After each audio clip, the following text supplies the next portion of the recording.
ध्यान दीजिएगा. But it is why it is useful? Because for last 7 years I am dealing with patients who have got brain injury. So Sumit ने जो बोला वो मैं continue कर रहा हूँ. सुमित ने क्या बोला, रोड में एक्सीडेंट होते हैं काफ़ी.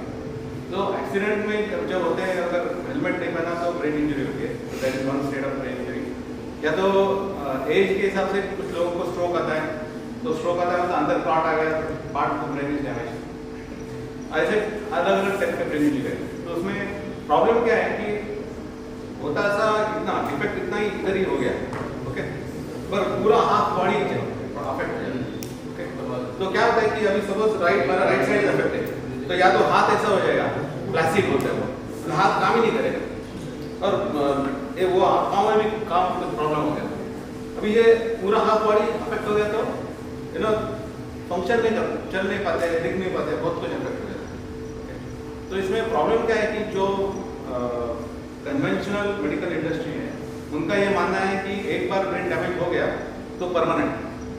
तो वो लोग ने हाथ ऊपर करते हैं कि इधर एक तो ब्रेन मतलब कुछ ज़्यादा मानो, ब्रेन मतलब पहले सब लोग डर जाते हैं, ब्रेन मतलब कैसा काम करता है पता नहीं, ऊपर से डैमेज हो गया तो बोलते हैं ये इसमें कुछ नहीं हो सकता है.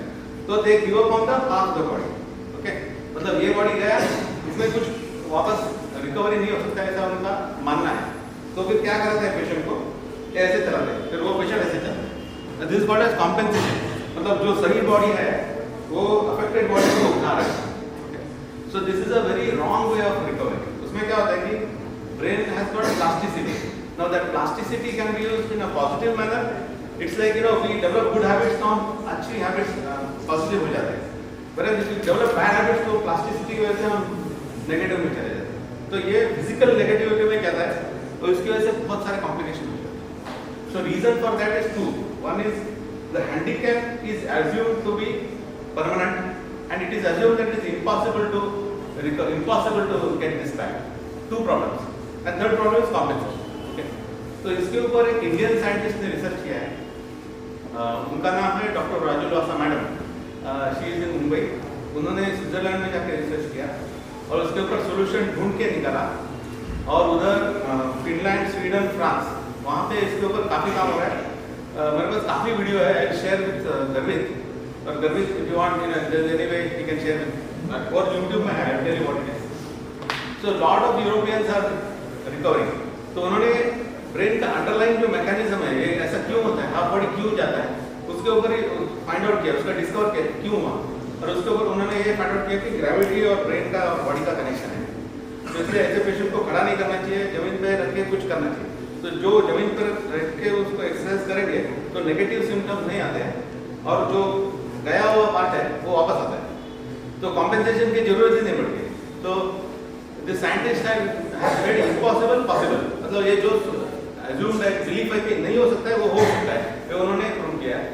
और ये वर्ल्ड में किसी के पास ये सोल्यूशन नहीं है, सिर्फ इंडिया में है. We have to be proud of that, proud of the fact that किया वहाँ पे कैसे ना स्विट्जरलैंड और हाँ उधर उन्होंने स्टार्ट किया, स्टडी किया. Then she came here. और इधर धीरू भाई हमारे को ठीक किया उन्होंने. धीरू मस्कत के तो फेमस हुए. तो उनका उसमें एक प्रॉब्लम क्या है, सोशल अपना सोसाइटी कैसा रहता है. हम लोग सब देखते हैं 5 स्टार हॉस्पिटल और बड़ा बड़ा एडवर्टाइजमेंट, तो हमको लगता है ये इनको मालूम है. तो हमको लगता है व्हाइट कोट पहने तो इनको मालूम है. तो this lady is totally different. इनका अप्रोच इतना डिफरेंट है कि शी डजंट चार्ज मनी. तो प्रॉब्लम क्या है, पूरा hospital system cannot accept this कि पैसा ही नहीं है. अब पैसा ही नहीं है, कमाने के लिए नहीं है. She is Jain, so she is giving it free. Second is she trains the family. जो पेशेंट को ठीक करना है वो फैमिली, पेशेंट के फैमिली को ही सिखा देता है. So actually I am treating my wife. Actually wife is a brain patient. तो उसका कैसा ट्रीटमेंट करना है मुझे ही पता है. I don't have to go to a doctor, I don't have to pay anybody. मेरे को ड्राइवर की जरूरत है, कुछ जरूरत है. तो ये जो मॉडल है so different that society is not accepting. So the reason I am taking this little trouble to explain is, one, I want to learn how to explain it. Second is, आपके family friends में कोई भी अगर brain का patient निकला तो just observe, ask him or her to observe and question the industry. तो ये मत अज्यूम करो कि व्हाइट कोट पहना है, डॉक्टर ने कुछ दिया, गोली दिया, एक्सरसाइज किया, मतलब ठीक हो जाएगा. Don't assume that. जस्ट उसका वीडियो निकालो. आज एक वीडियो निकालो, 6 महीने के बाद एक वीडियो निकालो and then check whether improve हो रहा है कि नहीं हो रहा है. So this solution is called as VASA concept. VASA concept. Okay. Vasa Vasa VASA Vasa Vasa concept and इसके ऊपर काफी साइंटिस्ट के इंटरव्यूज है, पेशेंट्स के बिफोर आफ्टर, पहले कैसे थे अभी कैसे हैं, ये छोटे छोटे वीडियो हैं. So all that is under a channel called Rajul Vasa foundation, RAJUL Vasa foundation. तो ये फेसबुक में है, इंस्टाग्राम में है, यूट्यूब में.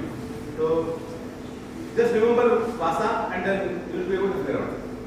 अल्जाइमर में काम करेंगे. हाँ, अल्जाइमर अल्जाइमर में है. This is one time injury हाँ, this is one time injury.